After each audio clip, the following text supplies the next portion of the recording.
Hey guys, we are back working on the 99 SLK230 with the M111K engine. As my previous video, I showed you guys that I have a bunch of cracked vacuum hoses. Well, I went ahead and went to O'Reilly's, bought a vacuum hose, the vacuum hose set, or bunch of vacuum hose, so I can cut it into pieces. And I started taking them apart. So I took off this sensor right here that had really cracked vacuum hose. You just use a T25, I think it is, T30, to take the little not Torx, the little hex screw. Since it's doesn't really have much like torque, you don't really have to care about stripping it. So I already got the vacuum hose out. As you can see, it was really cracked by the sensor goes. So what you want to do is you want to cut it into length from this, and then route it again. That goes from here to here. I noticed that this connector, this white connector, vacuum connector, is in good condition, so I'm not gonna replace that. Plus I think that's gonna be pretty hard to replicate with this. And I already went ahead and followed this vacuum hose that wraps around back in top of the intake manifold, and then it goes underneath, and it goes underneath into a different vacuum hose down here. You can kind of see all the rubber stuff, but this is more of a thicker down there. This is more of a thicker rubber. This one I'm gonna replace this one matted, but it doesn't look too cracked because it's away from the heat. What damages hoses are the heat, and since the exhaust manifold is right here, it degrades the vacuum hoses pretty bad. So that's what I'm doing. I'm gonna take that one out, the one I'm pointing at. I'm taking that one out, and then I'm also gonna take this one out too, but that one's gonna be a bit of a pain to take out because it wraps down there. So let's get this going. Also replace this little one here too. As you can tell, if you're not careful enough, you're gonna break it. So I was trying to pull this tiny hose that hangs right here. Well, I ended up breaking it, as you can tell. Thankfully I did not broke this valve. It's one-way valve. And now I gotta replace this hard line that I might just cut somewhere here and just use complete vacuum line from that end all the way to here, or something, so I don't have to run to the store and buy it, because that part is pretty good. You just have to be careful with this, and it connects in there. I don't want to drive the car like this because I have no idea what that second vacuum hose connects to. I doubt it's a brake booster, because I can see the vacuum hose for the brake booster, but it's better safe than sorry. So I'm just gonna run extra hose from here to here. So yeah, be careful guys. This can happen because the plastic is brittle from 23 years old car, so the plastic are gonna be old and the rubbers are gonna be old, as you can tell.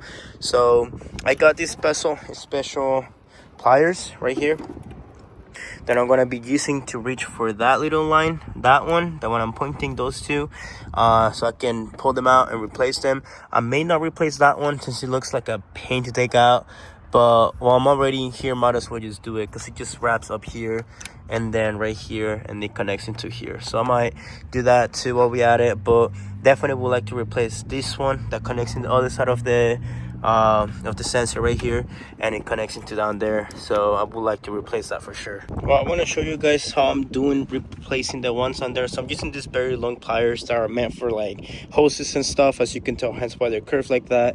So I'm pinching it not too hard. I'm not too worried about pinching them a little bit, because these are brand new vacuum hoses. It's gonna go in there. I'm gonna see if I can do this one-handed now that I'm holding the camera, but it's pretty hard. As you can tell, cut it a little bit longer so it's more friendly to connecting it to here, but I'm actually gonna connect it to this one first so it's easier to install. Well, I already replaced that line, and look how I have it. Both sides are replaced with the hose. So I'm going in like this. Right there you can kind of see it, and then you try to wiggle it in there. I think I'm grabbing it too much from the end, so I might have to grab it closer to the tip, something like this, a little bit closer. Let's give this another shot. Oh, come on. Yeah, as you can tell, that's gonna be a bit hard. Plus I'm also holding the camera at the same time, so it's gonna be a little bit hard. So let me put this in first, but you can kind of see the method I'm doing. So after fighting with the thing, I was able to get it in. I just decided to take this little plastic holding it. I'm just gonna grab a zip tie and zip tie these two together like this so they're not moving too much. Replace this one right here and then replace the one right here. I have broken a little bit of the vacuum hoses, as you can tell, but if you have enough vacuum hose, you can probably just fit it in like this. So I'm just gonna zip tie these two together so they're all neat again. I'm not gonna replace this one because it doesn't look bad.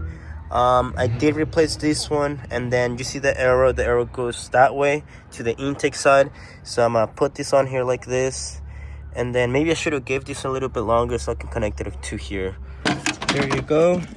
As you can tell, I kept breaking this freaking vacuum line because it's just so brittle that the moment you start putting force, it would just crack, and it would crack right here in the curve. But I was able to get it in. The hose hooked up on here goes into this Y, so this should be good. I'm gonna zip tie this on here, and then I'm gonna zip tie these two right here like this, and then give a little tug. As you can tell, it won't come out on either side. Nothing comes out, which is what you want. Nothing. There you go. As you can tell, even this one is pretty good on there. So we have to turn the car on, drive around for a bit, see if you have no longer those boost sensors that I'm assuming is from all the cracked vacuum lines all over the place. I decided to unplug my VVT since I kept getting the check engine light. So I unplugged it and unplugged it back on. I went to check the terminals. Wrong cable. Oh, that is a connector, chat. That is a connector, brother. All right. Yeah, well, there goes the connector. See what I mean by the old plastics? Matter of fact, I'm gonna tape this. But yeah, let's look at what it is. Well, there it goes. My VVT connector. It went absolute trashed. As you can tell, I literally tried to pull it out and it cracked. So luckily, you can see the part number. I can tell you guys the part number just for you guys, just in case it breaks. It's 012-545-0428, and it's only $3 in FCP euro, and it looks like it's just a clip, as you can tell. So it's replaceable at least you know your whole wiring harness is not trashed. And I'm just gonna buy it and replace it when it gets here, alongside with the VVT, which is gonna be a video that is coming to, since I already ordered this part. Once you're putting the cover back on, it's just a little clip that goes on this side, and then it just clips down.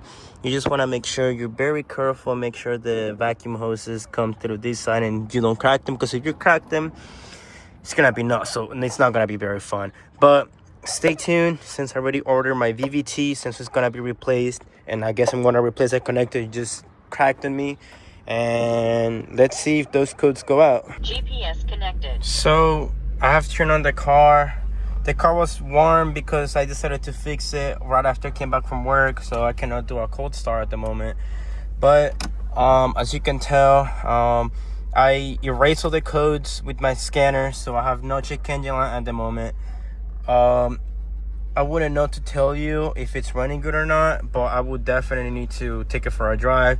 That's just the brake light. I need to change my brakes, and the SRS, I still have to look into it what that is, but I have no idea yet. Obviously brake is just my handbrake, so if I take it down, it's gonna go away, and that's my light. One of my light bulbs needs to be changed too. But well, let's go for a test drive. So I still have the VVT problem that I go. Let me change to another gear. Right there. I don't know what it is. The car kind of cuts ignition. It's pretty weird. I'm gonna see if I can replicate it before the light. Right there, you can also feel it.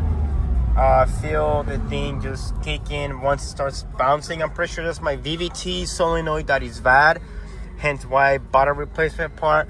Check engine light has not come on yet, but once it comes on, we'll definitely show what codes I have.